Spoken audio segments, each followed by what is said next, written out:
San Jose State at USC. I've Yeah. been bullish on USC all offseason. Coach, I'm even more bullish after I was doing some prep this week for the season and was reminded of all of the portal players that Lincoln Riley brought in to be as a supplement to Caleb Williams.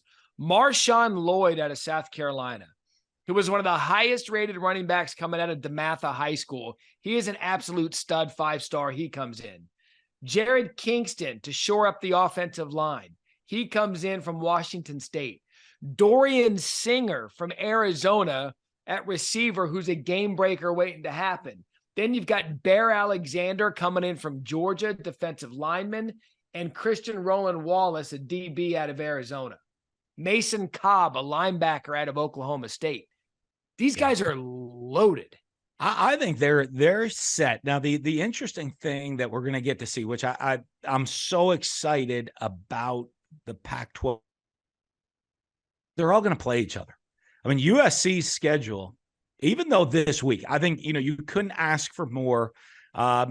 You're playing a game that you really should win with a lot of new faces, and they might not look as pretty in week one as everyone's going to expect. And all of a sudden, I think the nice thing with a Caleb Williams, with some of these, they're not going to come out maybe and be clicking on all cylinders week one.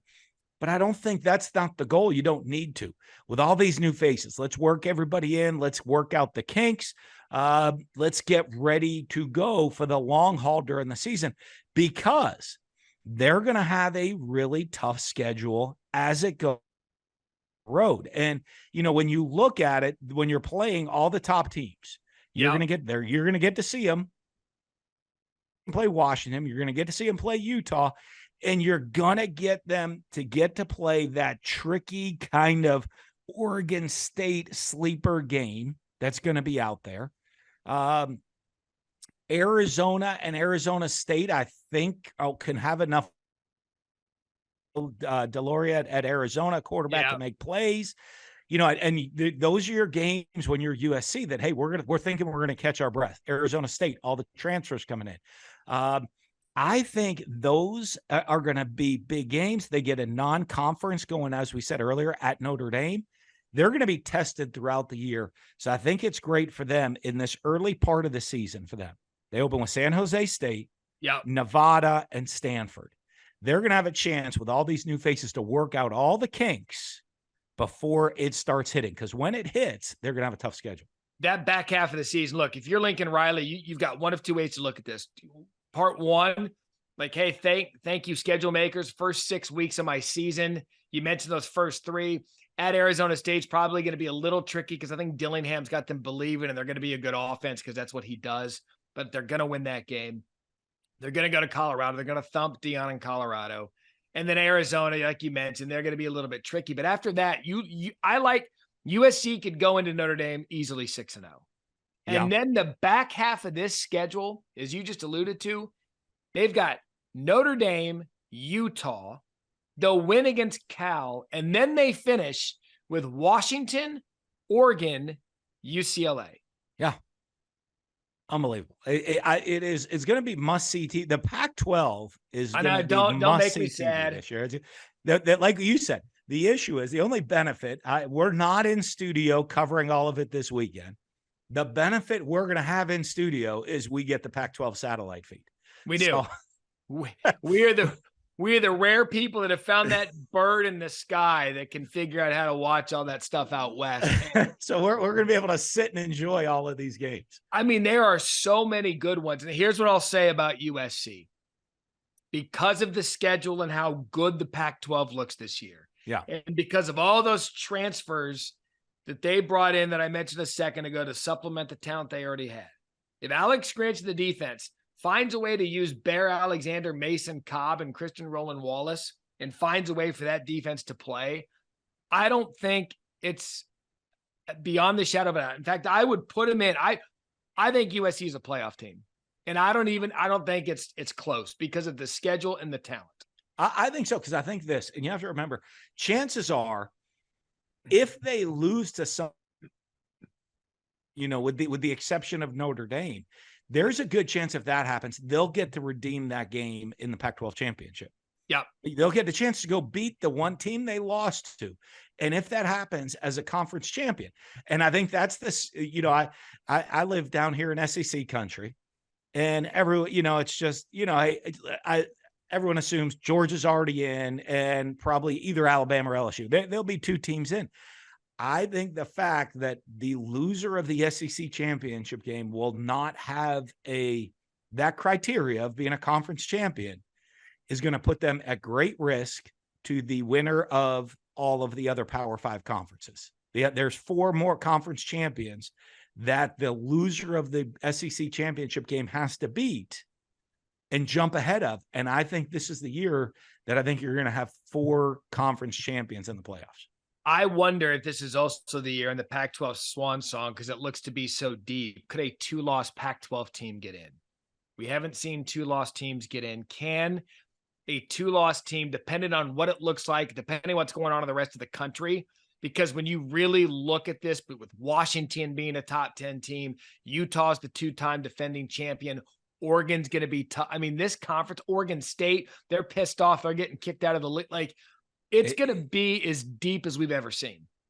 It is. And I think there's going to be enough non-conference games that the league can make statements and give enough strong teams, because, the SEC and a lot of it, what goes on is they've gotten the credit because there's so many good teams in the league. So you get credit for winning all of these conference games against great teams. And they are great teams. And the Pac-12 has that this year. So, I mean, USC is going to have a bunch of top 25, top 10 teams on the schedule for the resume. And whoever wins the Pac-12 is going to have that same resume with all of these, to win the title, you're going to have to win a bunch of games, and you're going to have a lot of wins against top 15, top 10 teams on your resume. I just love that USC's sexy again. Like, they haven't been sexy USC in a long, long time. When you look at this roster and you've got the defending Heisman Trophy winner coming back, like, this takes me back to Leinart, Bush, Lendale White, Dwayne Jarrett.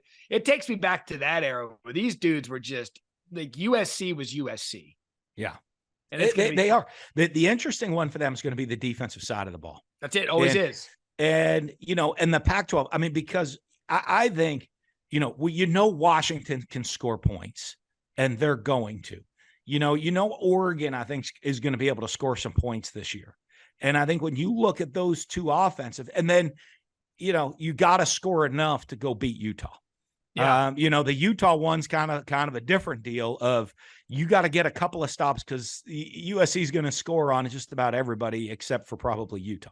Yeah, because Utah's the one team that'll slap them in the mouth, and will they be willing to slap them back?